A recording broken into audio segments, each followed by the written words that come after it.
since Nolan himself isn't exactly sure. There are some practical issues involved with stealing Raymond's truck plus the $1,500 that, if you want to be literal, belongs to the Aryan resistance movement. But there's more to it than that. If it were just a question of disappearing and starting over, Nolan could have some fun. Sell SUVs in Palm Springs, deal blackjack in Las Vegas, go to Disney World, put on a goofy suit, let toddlers fuck with his head. What he'd really like to do is give every man, woman, and child in the world the exact same hit of ecstasy, the same tiny candy, pink as a kitten's tongue, that managed to turn his head around, or more precisely, to give his head a little, well, a fairly big push in the direction it was already headed. But that's not going to happen. Free X for the human race. So maybe the next best thing is to help other people find a more gradual route to the place where the X took Nolan. Meanwhile, he knows that thinking like this will only get in his way. He'll stay cooler if he convinces himself that he's just interviewing for a job. Has it been only 2 weeks since Nolan finally made up his mind? A long 2 weeks of trying to figure it out, especially after he knew how he was going to do it. No one promised it would be easy, but Nolan has prepared. He's read up, starting with 2 books by Meyer Maslow, the founder and current head of the World Brotherhood Watch Foundation. He actually went out and ordered them through the bookstore in the mall. The first book, The Kindness of Strangers, Maslow's tribute to the people who saved his life when he was on the run from the Nazis, was what made Nolan begin to think that maybe his plan could work. For balance, Nolan has also been reading The Way of the Warrior, a paperback he took from the tire shop, borrowed from the backseat of a Ford Expedition some yuppie brought in for the Firestone recall. Nolan knows the book's a fortune cookie for bond traders with samurai delusions, but still, it's filled with ancient principles of diplomacy and war that help Nolan untangle the knots into which his thoughts can get snarled. For example, The Way of the Warrior says, planning is key. Planning and total freedom to change the warrior's plan. The book suggested that Nolan wait till afternoon. The warrior knows that the enemy is best approached after lunch.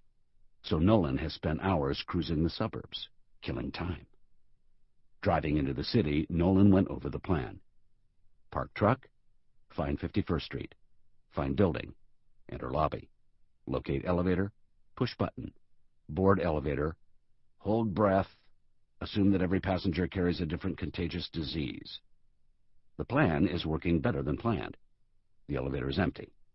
He finds 19, pushes the button, leans against the wall.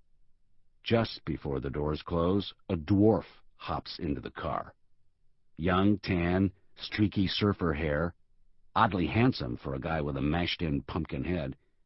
A blindingly bright white T-shirt shows off his gym-buffed chest. Great, thinks Nolan. My luck. Our man is being tested. The old Nolan would have been pissed, forced to ride up 19 floors with a mutant. The newly reconstructed Nolan wills himself to imagine what the short dude went through on his first day of kindergarten. Or asking a girl to the prom. Nolan had a hard enough time, and he's on the tall side. The trouble with changing your attitude is that the old one doesn't disappear. It hides in the creases of your brain, sending out faint signals. He can hear what Raymond would have said about the elevator dwarf. The hungriest chromosome is the broken one. The weak and the damaged will multiply and conquer the earth like a virus. Nolan remembers one of those boozy late-night discussions with Raymond and his friends. One guy said that people used to think dwarfs had magical powers, which, they all agreed, just went to show how stupid people are. Nolan never bought it. He never believed that freaks were having lots of sex and millions of freaky children. The elevator seems to have stopped. Is this Nolan's floor? 19, says the mind-reading dwarf. He got on after Nolan. He couldn't have seen him hit the button. What if Workout Dwarf is a magical being? And what's with the knowing smile? Maybe he works in the building and he sees 1,000 guys like Nolan. Every week some Nazi punk turns and heads for Brotherhood Watch. That worm-colored geek with the shiny head? Send the guy up to 19. Nolan has to remind himself that he's dressed in such a way that there's nothing to distinguish him from your normal, fashionably bald dude in jeans and a long-sleeve shirt.